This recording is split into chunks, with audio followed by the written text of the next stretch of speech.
My name is Hesami. I am with OIAC Young Professionals.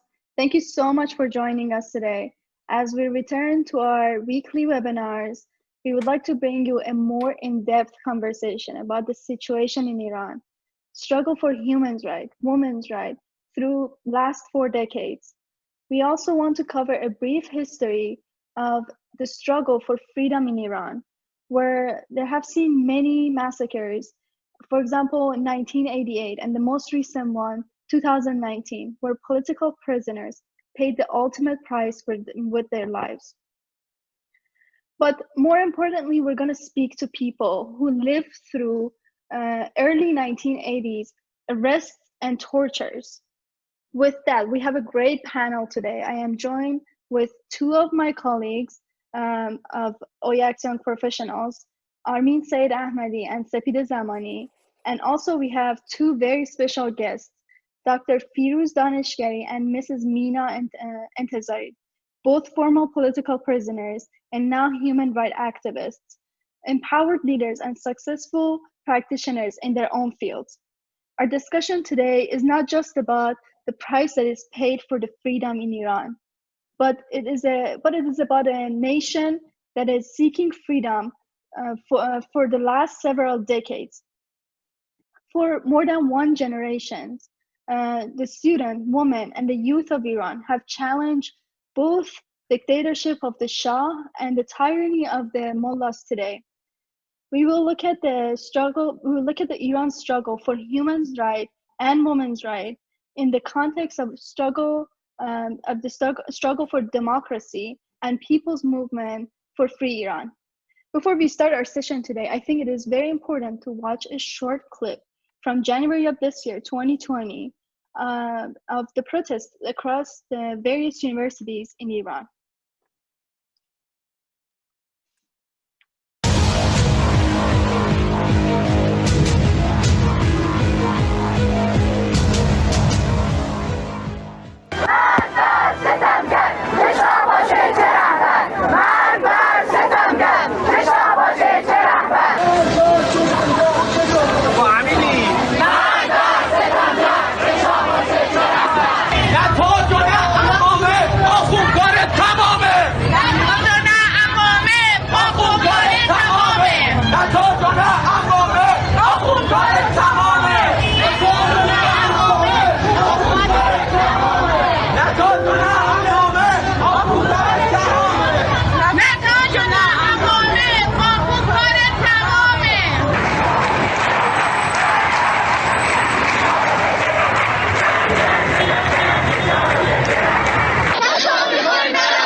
So, as we saw in this video today, people were denouncing the both monarchy of the Shah and theocracy of the mullahs.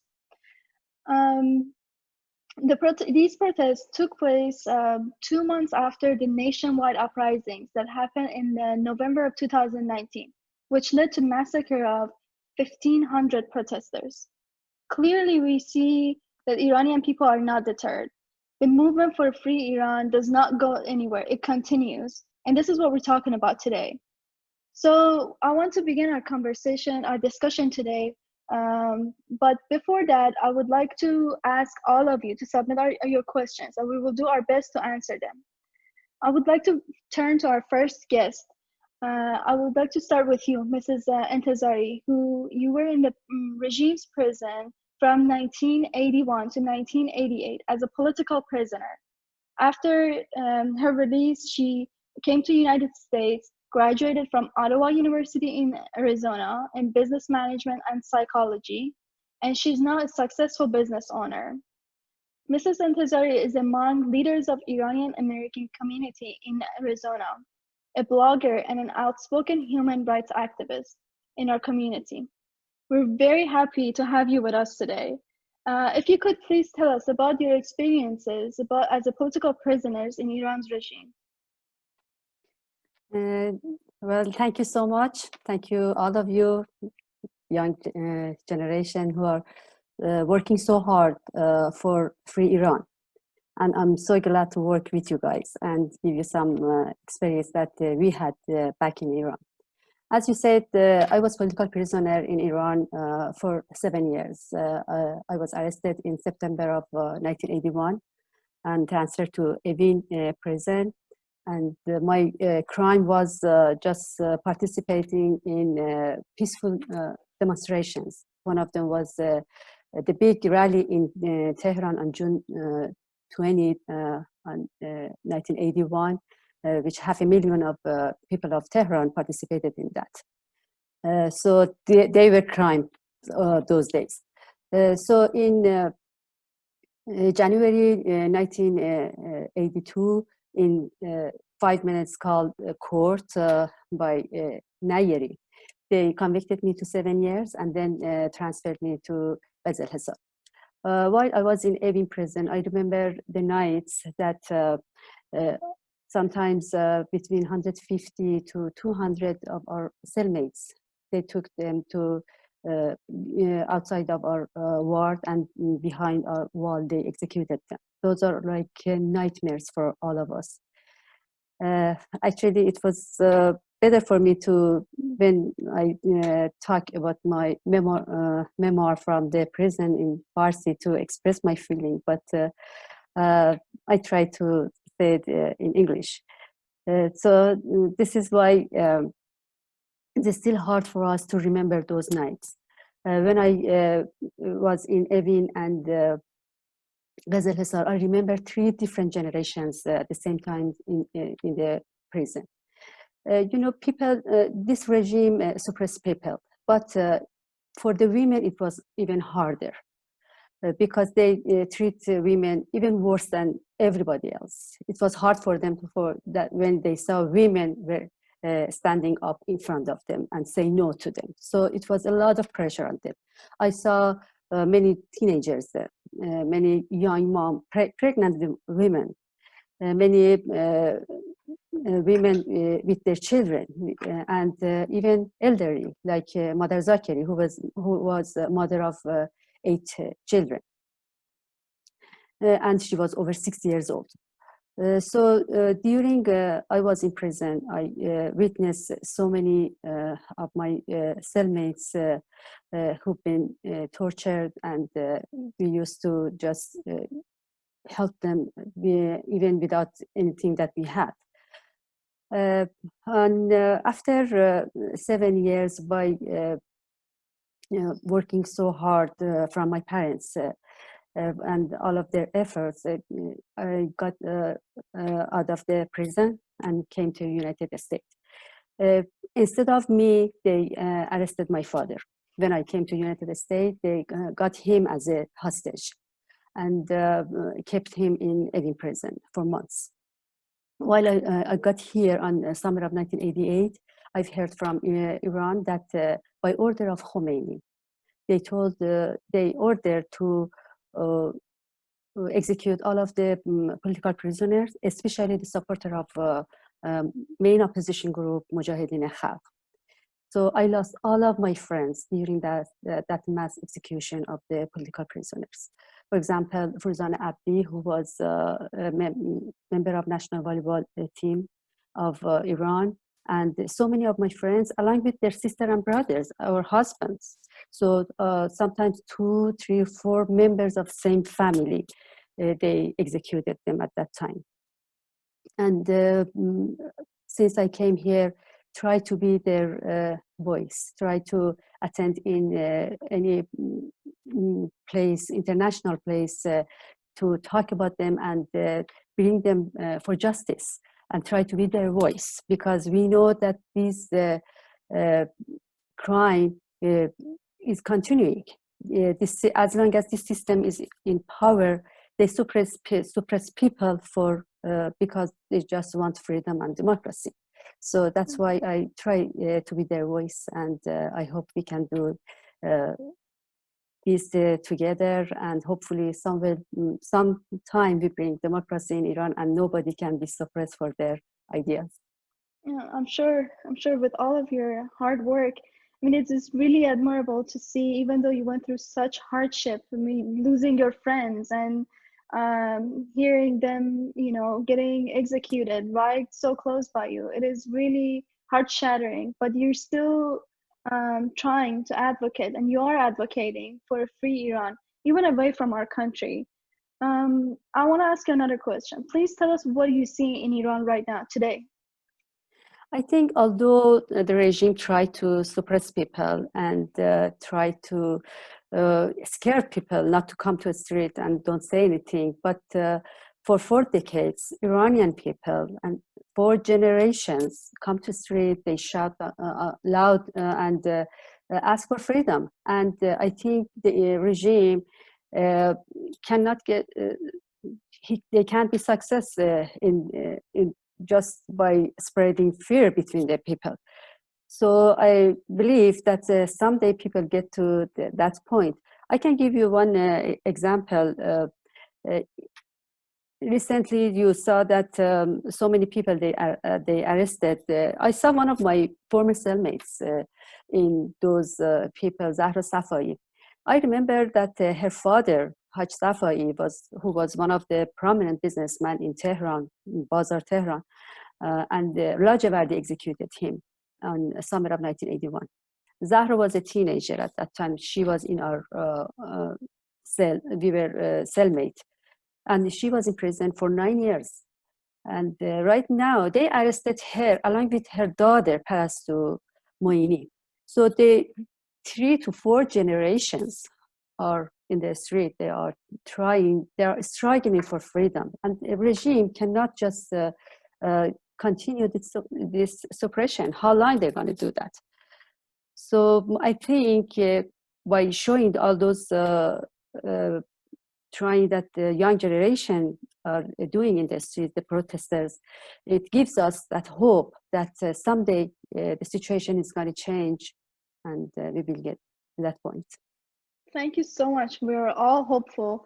And I really thank you for sharing your insight with us. I would like to turn to our next guest, Dr. Firuz Daneshgari. He's a surgeon scientist, professor of surgery, and 3rd chairman of Department of Urology at Case Western Reserve University in Cleveland, Ohio. Previously, he served as a professor and chairman of the department.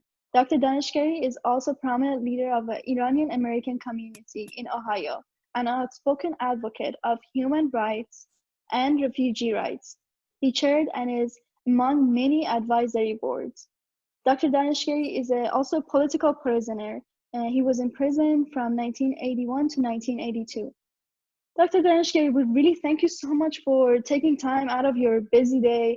We're discussing the topic of human rights in Iran today, and I would like to ask you, what was the crime? Why did they arrested you, and what happened to you? Thank you for allowing me to be here, because it's an honor and pleasure to talk to the next generation and somehow transfer the torch, if you will. As you know, there's been, we are sitting on the shoulders of the 3rd revolution in Iran over the past 100 years. Started with the parliamentary revolution, was suppressed, and then back in 1953 with Mr. Mossadegh, whose movement led to nationalization of the oil, was suppressed, and then 1971 revolution, which really was stolen by Khomeini and his regime.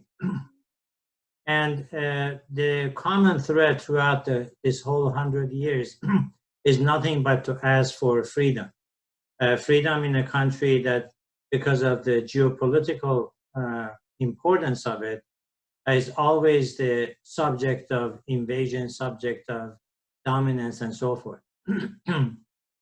That is the hard part of the reality. The good part of reality, as it is evident in this webinar, that this population, Iranian population, is not giving up.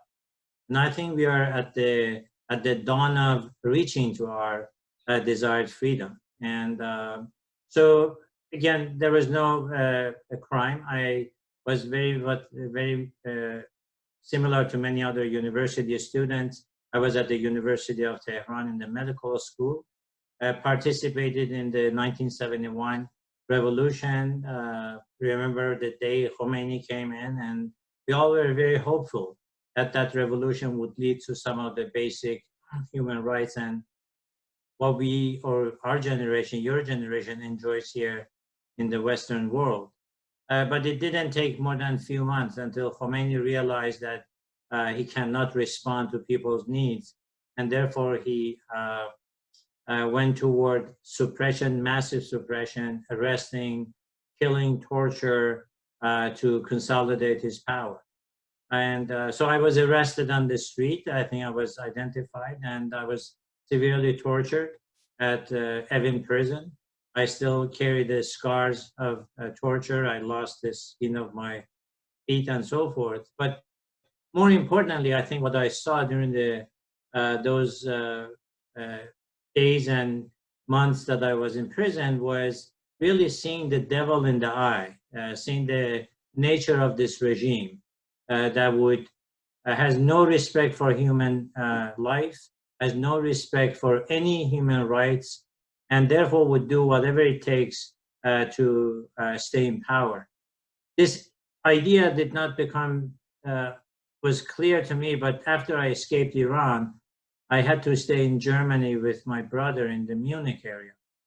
And as you may know, there is a Dachau, was a site of concentration camp during the Nazi regime. And I remember one day I was visiting there, I was visiting the museum and looking at the days of life in a Dachau prison. And subconsciously, this idea came to my mind, wow, their life was so good because they could go outside, they could see the sun, they could talk to their people. And all of a sudden I caught myself. I said, why did you feel like that? I realized that probably being in the prison of this regime, Mullah's regime, is probably one of the worst experiences everyone can have, because, you know, I was in an individual cells, so-called individual cells, but they're usually between 5 to 7 people would live in that cell. And it was a recycling place because people will come in, as my sister Mina said, people will come tortured, you know, beaten and so forth. They were taken away in 2 days and be executed. Probably one of the worst nights that I remember from that experience was on the October 26th, that in the evenings, the regime would execute the groups of prisoners. So we all would wait in the evening. All of a sudden, the door would open. One of the guys will come in, Lajavadi or whoever, call the person, you come out, you come out, you come out.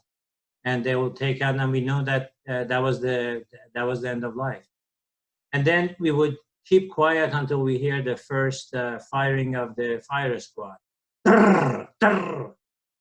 And silence would take over the whole building, and then we would start counting the final shots, the headshots, to learn how many they're killing that night. On that night of October 26, I counted over 2,000 people, 2,000 shots until the morning. And then later I learned that there was a big demonstration outside, and probably the average age of the people who were executed was somewhere about 18 or 19. So it's really, and after I left Iran is frankly the main opposition group, the Mujahideen Hal MEK, is the main source for me to keep hope for future of Iran, because that opposition MEK, regardless of how much price they have paid, as Mina mentioned, they've killed over 120,000 of their members, including a massacre of 30,000 in 1988. They have continued their resistance against current regime, and they're probably at the verge of bringing this regime to its knees. So it's been total delight, pleasure, and what a wonderful ride has been for me. True. I really want to pinpoint two things in your what you just told us. One, you were a medical student. You know, it's really amazes me that regime goes after the brightest. And then also, as you and Mrs. Entezari mentioned, even the scare that they just were trying to scare everyone, even in the prison, with killing so many people. We have a question from our attendees. I'm gonna read to you this question.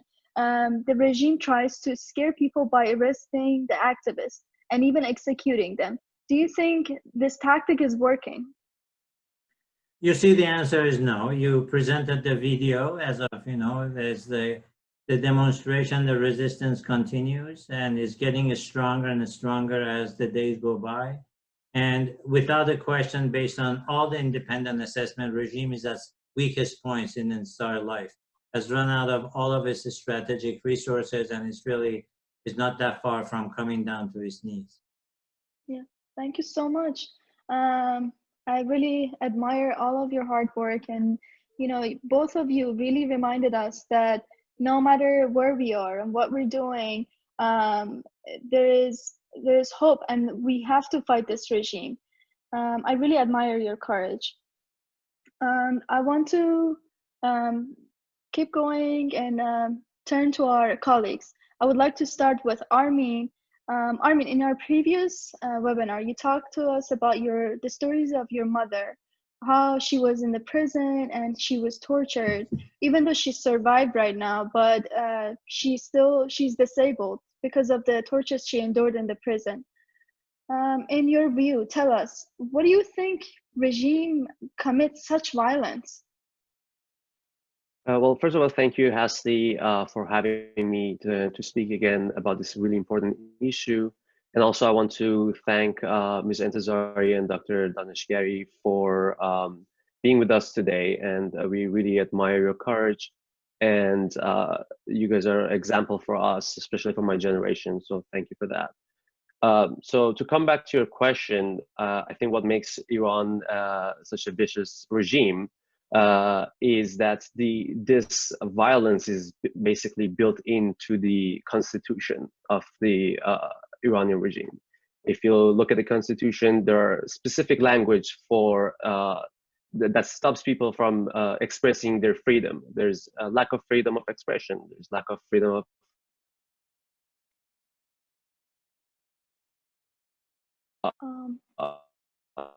those that they sorry, Armin, we have connectivity issues. Specific parts of the law. Go ahead. We'll have you. Could you hear me better?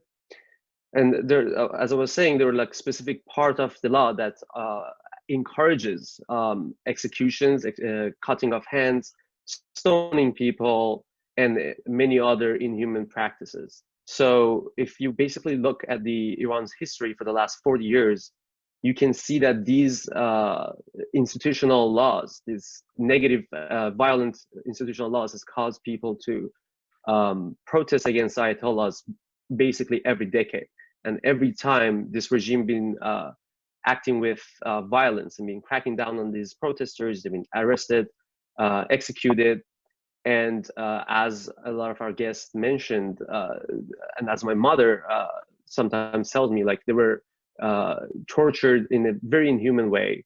I remember my mother was also talking about the executions, that they were hearing these gunshots and they were counting the number of bullets to see how many people have died. And it happens that my own uncle, my mom's brother, he was also among one of these people who was executed. So just the way this regime is set up from the bottom up, it's based on violence. And if you look at the the people who are running the government right now, the Ayatollahs, the people in charge of Revolutionary Guard, even the current Speaker of the Parliament in Iran, Firuz, they are encouraging and rewarding people. They're rewarding the Revolutionary Guards for being violent against people. And as we saw in 2019, there were 1,500 people killed. And one of the people who have been really big in executing people or causing death in both in Iran and outside in Iraq, Syria, and have been responsible for death of many American soldiers actually in Iraq. Qasem Soleimani, when he died, they treated him like he is a martyr, like they treated him and celebrated him. And that just shows that being violent is in the DNA of this government. And it's something that they're not ashamed of, rather they encourage.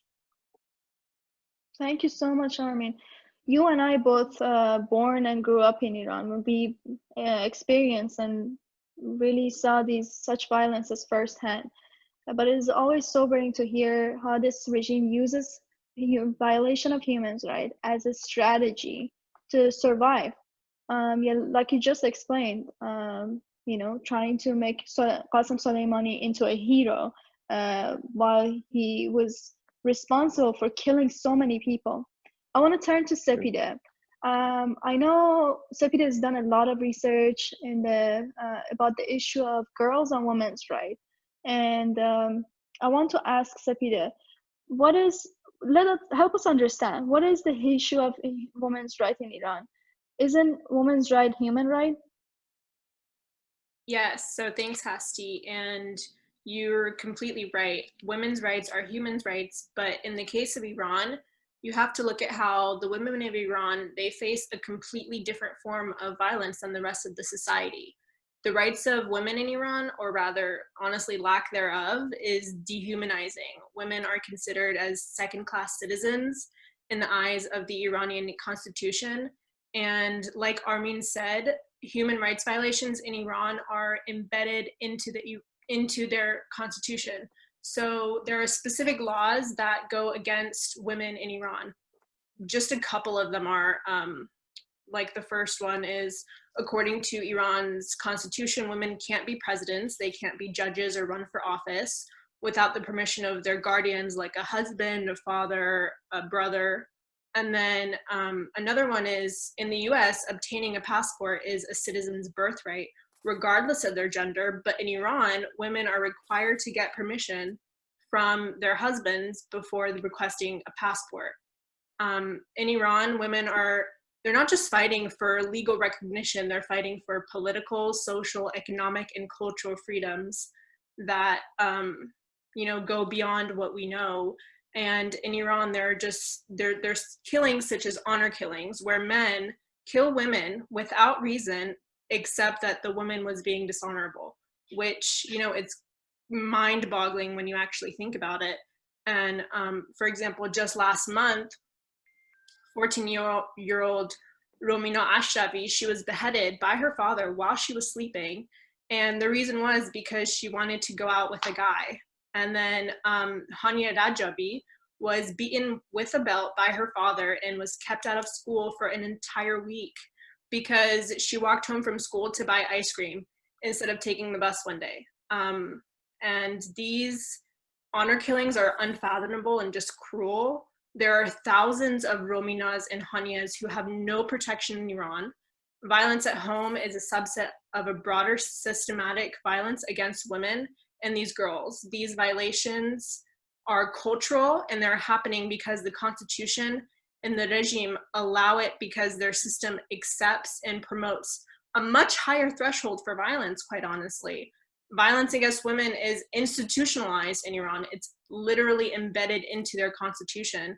So, and it's because of the political and social repression that we see an uptick in cultural violence against women and girls in Iran. Thank you, Sepideh. This is a very important point. The type of violence that the women endure is a different type. And I want to ask both of you a question now. what can we do in dealing with Iran's human right violation? I'll let Armin take that first, and then. Go ahead, Armin. Thank you. So if you look at the recent history, just the past decade, the United States imposed the first sanction on Iran on September 2010, and as a result of that, there were 10 Iranian officials who were barred from travel to United States, and there were financial restrictions on them. And following this act, the European Union also started sanctioning about like 32 Iranian officials in 2011. And basically, as years progressed, we started putting on more sanctions on both individual government officials and also on the government itself. And the more we increase these sanctions, the more we increase this pressure on the regime and call out what's happening in Iran, the less power Iranian regime has in continuing with this execution. The more pressure we put on them, the harder it gets for this government to continue these acts of violence against these people and these human rights. So I think that the world community must become more focused on naming and shaming these Iranian regime on every case possible, every human rights case possible.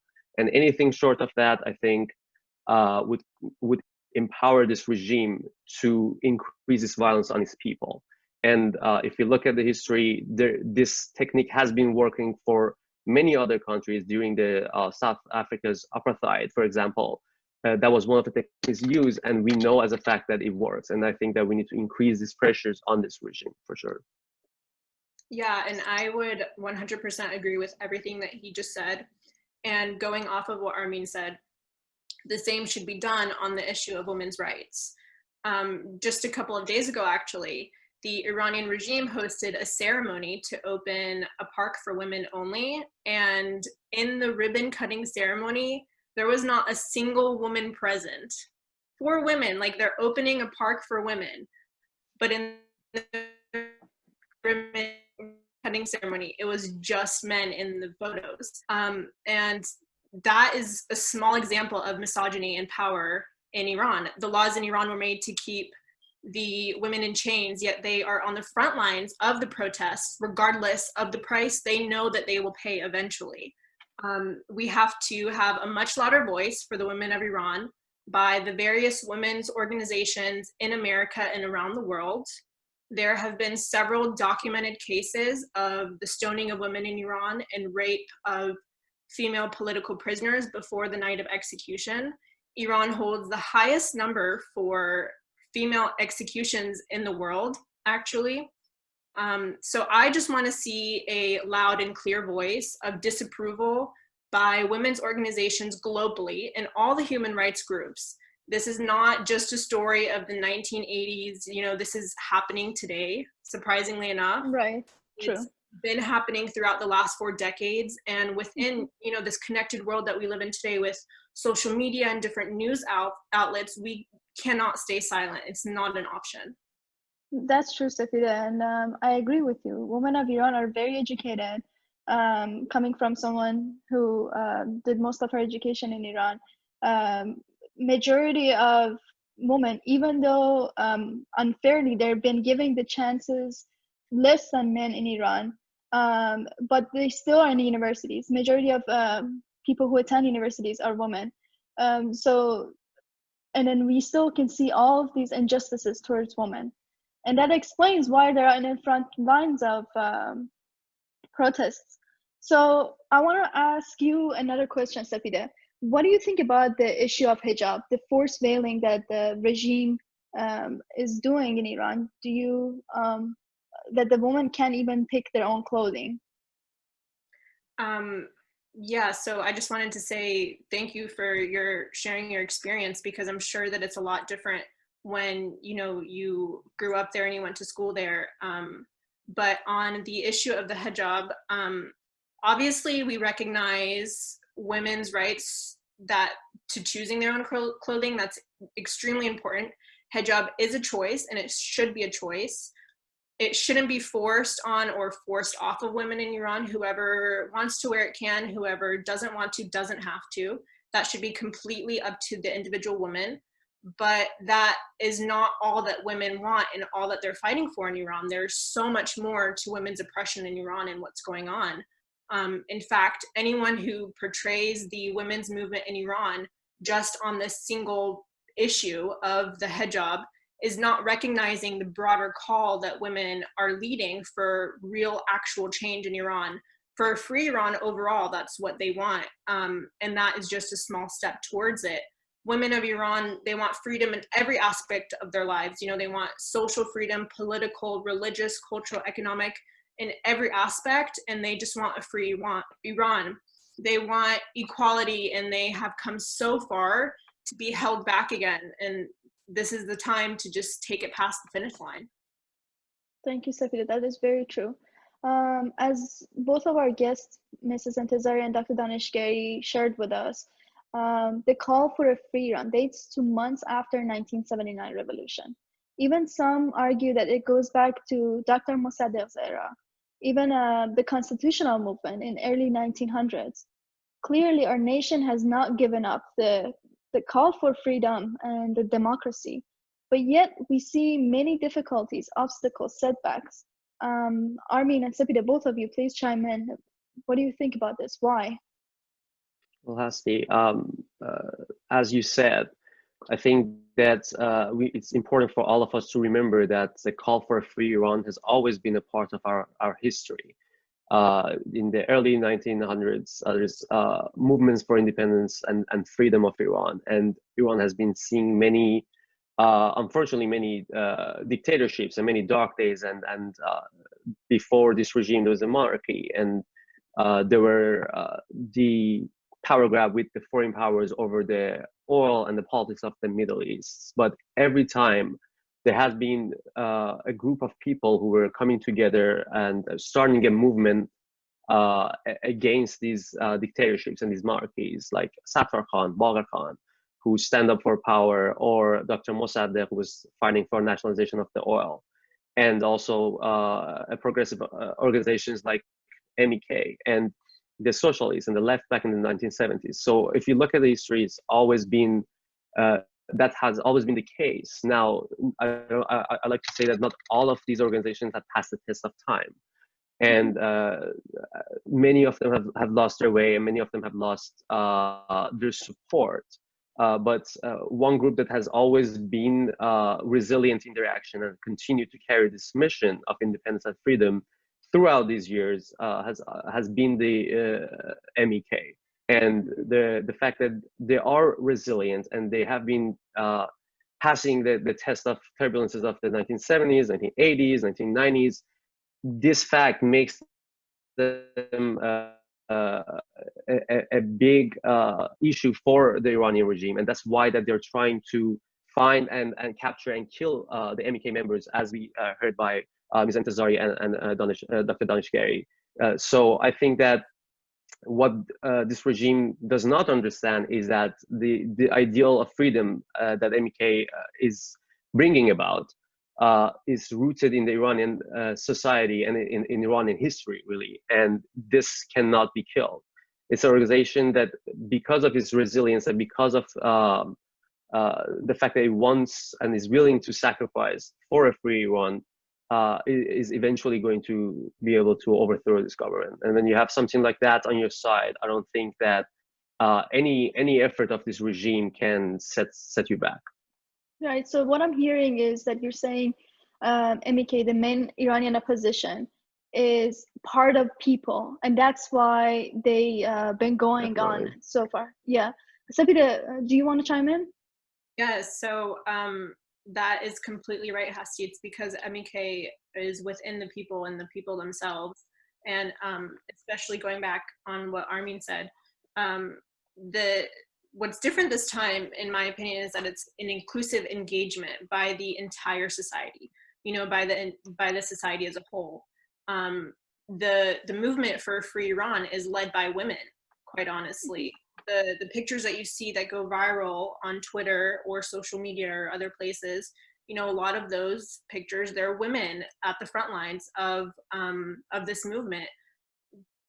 It's true that in Iran's history, that dates back to the 1900s, we had Zainab Pasha and many, many other brave women who have fought along with men and were key in various movements in fighting the foreign powers and the regime of the Shah, for example.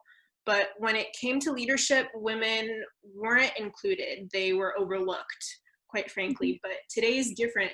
Today's movement stands behind a woman, Maryam Rajavi, who has presented a 10-point plan for a free Iran in the future, a plan that is for a secular, non-nuclear Iran that celebrates and upholds gender, ethnic, and religious equality. You know, a plan that stands for Universal Declaration of Human Rights, which might not seem like a big deal, but in Iran right now that doesn't have that, you know, that is a big deal.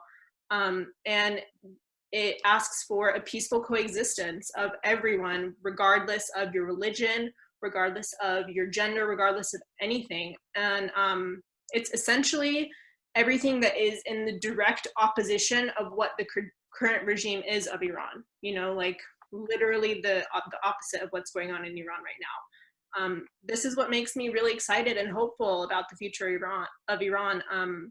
Just a country that I have never seen and I've never been to, and I really want to go. So yeah, looking forward to that day.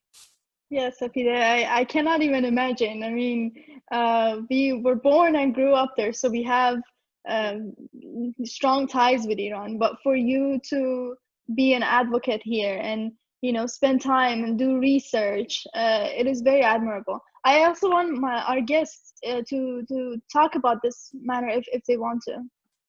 So, go ahead, Mrs. Entezari. Actually, I would like to add to your point. When we were in Iran, we did whatever we could do that. Then we faced with prison and suppression and everything. And since we live here in exile, and not just exile. Right now, we are Iranian American. We can call ourselves.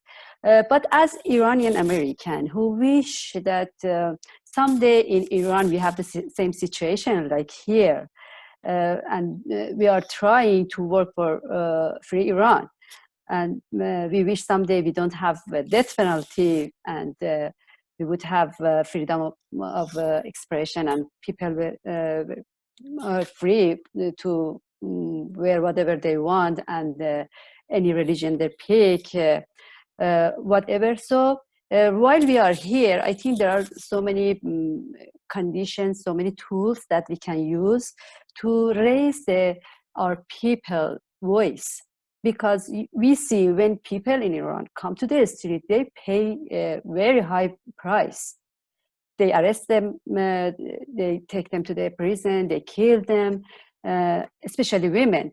So we, as Iranian American, can be their voice and use the tools that we have here, and we are free here to say. So one of those things that, as experience that I did myself, as a member of Iranian American community in Arizona, we work very close with our Congress members and our senator, especially Senator McCain, and try to work with him for free Iran. And actually, he worked with us pretty well. I remember when we started to work with him and asked him to support Iranian people, especially women who are in a very bad situation in Iran. And when I explained my story, every time he saw me, he used to tell me, "Mina, you touched my heart." And he always did that. And his wife, Mrs. Cindy McCain, also, who is a human rights activist, and she used to work with Mother Teresa. So there are so many things that we can use here. The Congress members, Congresswomen and congressmen in our state that we work with them, I really want to appreciate them for signing the resolution 374 for supporting the Iranian people and the resistance for free Iran. So there are so many things that we can use here. Maybe we think we have it for granted. Right. But for people inside Iran, these are very valuable, that we can just raise their voice and support them and tell to international community to support Iranian people and their resistance. Thank you so much for sharing your insight. Yes, truly, as Iranians away from our country, there are so many ways for us to reach out and help. And for our attendees, very quickly, the resolution 374 points out the terrorist acts of Iran, especially against the main opposition group, and also talks about the 10 point of Mariam Rajavi, as Sepideh and Armin and Dr. Entezari mentioned. Dr. Daneshgari, would you please talk to us about that a little bit as well? Sure. What I'd like to maybe do the conclusion remarks is, as Armin said, that the violence and lack of respect for human rights and human lives is a part of DNA of this regime. To the contrary, I think the sign and the evidence for hope is that the fight for freedom and hope for freedom is in the DNA of Iranian people. And as several people mentioned, and that is because of that expression of that DNA, that this fight has never stopped over the past 100 years. And to the contrary, is getting accelerated, and is really, if you compare this with the Western world, this is probably what I call, or has been called, the Renaissance of Iranian system, where all the discrimination against women, against the minorities and so forth, that is really reflected in this regime's phenotype, is being thrown away by the young generation yourself. And the sign of hope, and I think the thing that really keeps my heart and my face smiling, is we are in the midst of probably one of the most historical changes in human life. And we will tell my grandchildren and probably your children, that you were a part of it. You were a part of this, where separation of church and government, the freedom and rule of law basically took place during the years that you were active, we were active, in the part of the world that probably has suffered the most from lack of those elements of freedom that we have enjoyed here in the Western world. So my closing remarks is, this is nothing but full hope and joy, and looking forward to the future, because what you're doing, what we are doing, we are writing the history in one of the most important and frankly richest part of the world. So I can promise Sepideh that we will visit Iran together. We'll share, all the beautiful parts and the very rich history that we have. Very well said. I mean, we could not say it better. And I loved how you mentioned the scientific factors of it, the DNA and the phenotype and all that stuff. It was amazing. So thank you so much. I really want to, let's watch a short clip to take a break as well. This short clip is from Philip Luder. He's a Middle East and North Africa research specialist, and he is a director at Amnesty International. This short clip is about the massacre of 1988. Let's watch. In 2016, an audio file of a secret meeting that was held at the height of the mass killings was leaked. In the recording, some of the key officials responsible for the mass killings can be heard discussing the operation in hair-raising details.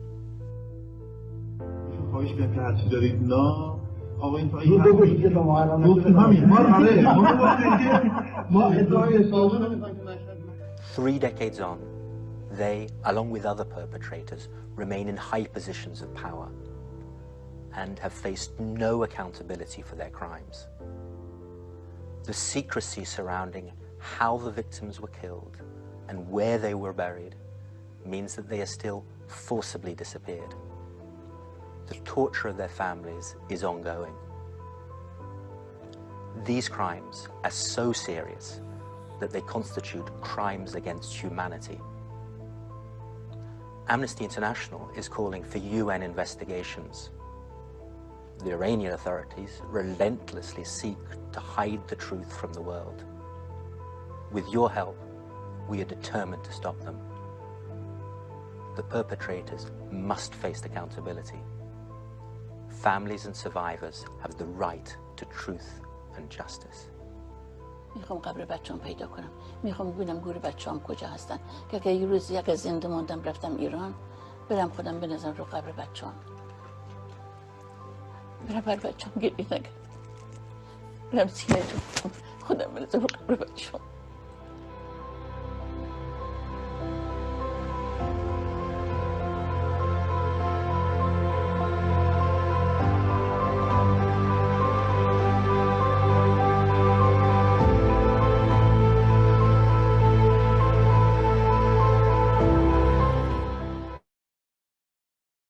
Indeed, this regime is responsible.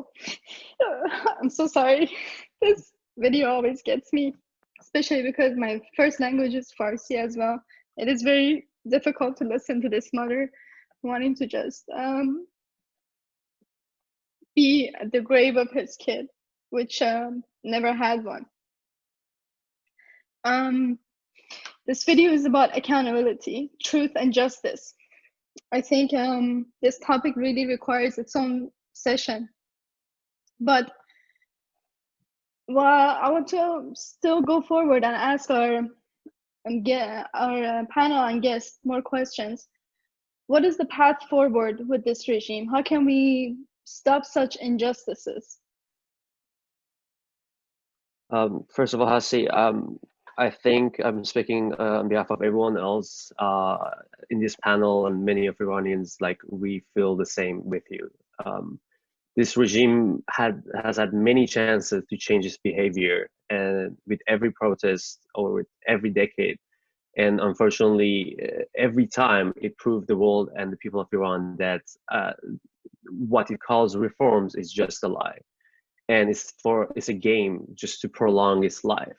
And as Amnesty International mentioned, the crimes that were committed were and are still being committed in this government are coming from the highest level. And Iran's Chief Justice Ebrahim Raisi, who was a part of the death committee of the 1988 massacres, he's now serving Rouhani and Khamenei and is responsible for massacre of 2019 that, as I mentioned before, killed 1,500 people in the streets, including many women, many children. So that's on that side. And then we have the people who called us as reformists, like the so-called diplomats. But in action, if you look in detail, he's basically runs Iran's embassy as a terrorist cell with terrorist agents coming and going as diplomats with diplomatic immunity. But really what they're doing is they're spying on targets of the opposition in exile. So I think that this whole thing is a really serious matter. And when I was going to the Congress, I think one thing I noticed was that both the Republican and Democrats, they were all working together on June 17th. They came together and they were like recognizing the Iranian people's rights to change the government. And I think that to come together and come up with a political solution and give power to the people of Iran to overthrow this government, that is the correct solution, and that is the path forward for our people. Sepideh, please also tell us what you think. Yes, sorry, I was still thinking about the video. I know it's very heart-shattering. Like you said, it's very hard, and I think that it hits closer to home because, you know, we speak Farsi, so it's a totally different experience. But anyways, yes, I would like to add that the struggle for human rights and women's rights in Iran won't end until this regime is gone. Until this regime is abolished into thin air, it's totally gone. This regime embodies the most anti-human regime that we have seen in the history of the Middle East. The reason why we call this regime a religious fascism is because it uses religion as a weapon while behaving as a fascist regime like the Hitlers of the world. Human life and human rights means nothing to them. Women are considered as second-class citizens. Like I said, they are subjugated in the name of Islam as a commodity for male-dominated regime that is run by religious regime. Iran is not only the country in the world that practices stoning, but they have various other things that I said before, that they also do rape before execution, which is extremely heartbreaking. All other countries stop the practice, so we can't expect this regime to reform. They embody the most backward mentality, and we had our two guests today that are witnesses of what has been going on in Iran and what is still going on, unfortunately. And Iran's failure to protect women socially, religiously, and legally will only be mended if the current regime is gone. I completely agree with Armin in regards to the US congregation in a bipartisan House resolution that said they recognize Mariam Rajavi's 10-point plan as the future of Iran. They shared this resolution with Secretary Pompeo as a policy consideration, saying to stand with the people of Iran in a meaningful way. This is a policy solution. As Dr. Daneshgari said, there is no need for foreign war to deal with this regime. There's no need for more talks with this regime. You know, they're not listening. They're clearly not listening. All we need is to support the people of Iran, you know, to listen to Iranian people themselves in their call for regime change and in their call for a free Iran. Yeah. So what I'm hearing, you're saying change is mandatory and it has to happen. Yes. Dr. Daneshgari, Mrs. Entezari, you started your young life in prison and with so much hardship. What do you think? You tell us about this, react to the video or anything that you would like to talk about. We're getting very close to the end of our Hasti, I will say very briefly so Mina could finish, is we don't really have to go back to my youth. You can see that now this regime faced, the regime's phenotype in how they're handling the COVID-19 pandemic in Iran. Has one of the highest mortality rates around the world, has spread the virus to 17 other countries. This regime absolutely has no respect whatsoever for any human life. And the only way for going forward is a resolve of the multi-generational resolve that is represented in this webinar under the leadership of the MEK, because this regime is trying to create fake alternatives to survive. And I think those are all the steps that will bring this regime to its final breath, hopefully very soon. Thank you again for your clear heart and your clear mind and your resolve. Thank you. Mrs. Entezari, please. Sorry, we cannot hear you. Could you please unmute yourself? Well, and I just want to add to what Dr. Daneshgari said. We worked so hard. We had a very hard time. We lost a lot of good friends. But I see future. I see future of Iran in freedom. And someday we get to that point and we get all those hard work to be in the hand of Iran, Iranian people. Thank you so much for your time. Thank you so much. Thank you. We also still have one more short video. This is on Horizon with Iran's vibrant resistance movement. Please watch this short video.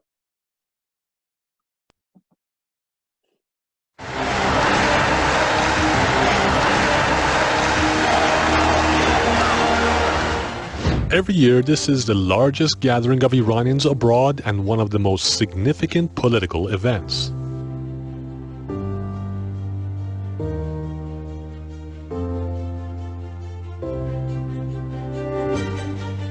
But what is the difference between this year and the years before? Economic crisis, unemployment, poverty, and skyrocketing prices. The November 2019 uprising and the rise of the lower and middle classes, their killing and suppression by the regime, complete social, political, and international illegitimacy of the regime.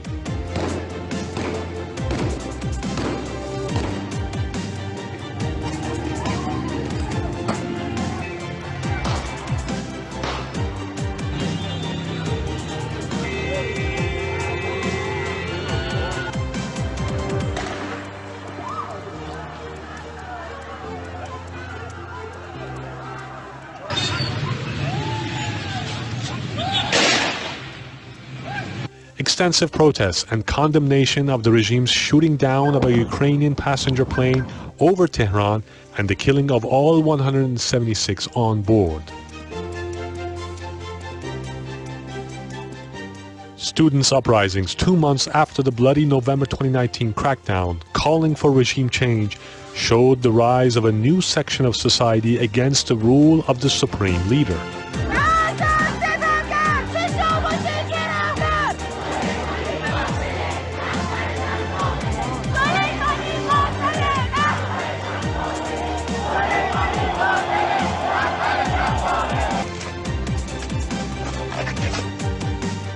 Unprecedented oil sanctions.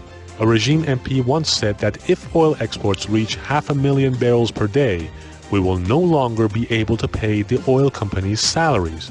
Now oil exports have dropped below 70,000 barrels per day.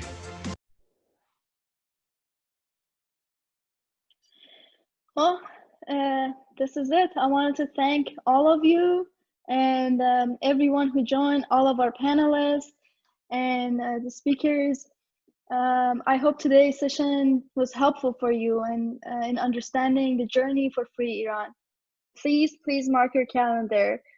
In July 17, we have a very, very large upcoming summit and at 9 a.m. Also, we would like you to engage with us as always. Please follow us on Twitter at ORGIAC and our website www.oiac.org. We will see you soon. Thank you so much. Thank you.